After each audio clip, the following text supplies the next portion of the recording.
So yes, this game is the first game that will have alcohol sales available in Neyland Stadium. It's been a very long, thought-out process, one that started with Chancellor Plowman and her team, and working through all of that. And what fans can expect and what they can experience is, as soon as the gates open, which is 2 hours prior to kickoff, beer sales will begin. They'll go to the end of the third quarter, and there's probably 90 to 100 locations around the stadium on the various concourses that will have beer kiosks or permanent stands that are selling beer. And the two things that we're telling everyone that we really hope that they walk away with is pack your patience in your clear bag, and 21 means 21, and that means every single time. So anytime a fan walks up to a kiosk or to a stand to purchase a beer, where they can purchase a 2-beer limit per transaction, they're going to have to show their photo ID. So yeah, I mean, obviously the student section is in the southeast part of the stadium. Those locations will be not within the student section. See, a lot of the locations are already here, they've been here, and so some of them, beer will be a part of the stand, or some of the stands will turn into beer only, but then there's additional kiosks all around. Obviously, here in Section YA, there is a bank of beer sales kiosks, which are new, which require additional staff. And so we had to bring in additional people and educate them. Obviously, there's a difference between selling a hot dog and a Coca-Cola versus selling Coors Light, Bud Light, Miller Lite.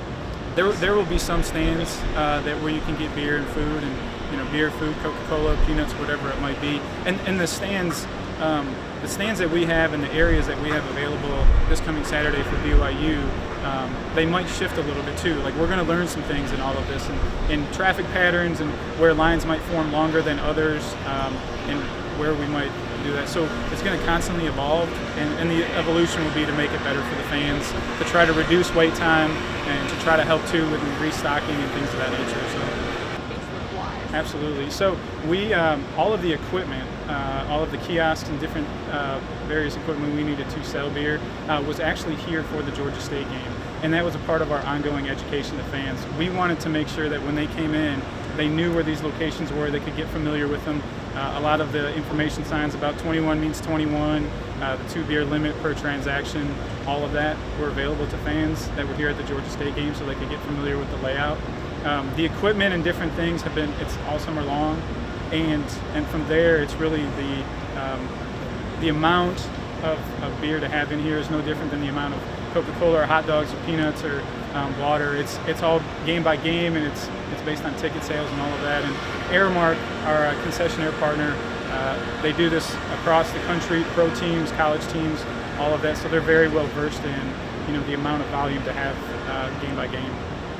I think there are some, in the music industry, there are obviously some artists, they have some alcohol sponsors or this or that, or, it might just be a part of their overall show and atmosphere and things of that nature. And so when they think about the persona and show that they've established across the country, if that's a part of it, obviously they want that to be a part of it wherever they are, and so we're now going to be in a lot more of those conversations now that we have beer sales available. But it's one of those things too, to where they want to be just as responsible as we do with the beer sales. So, no, I mean, the biggest thing for us is just we want to do it the right way. As much thought that went into this entire process, and we really do want it to be a fan enhancement. Neyland Stadium is in my opinion, one of the best stadiums in the country, but we also boast one of the best fan-friendly, family-friendly atmospheres here. And so there's not necessarily a goal of how many beers we sell. It's an enhancement to what game day is here in historic Neyland Stadium. And so what we do is we want fans to have a great experience. If they choose to partake, that option is there for them. And if you choose not to partake, then it's not.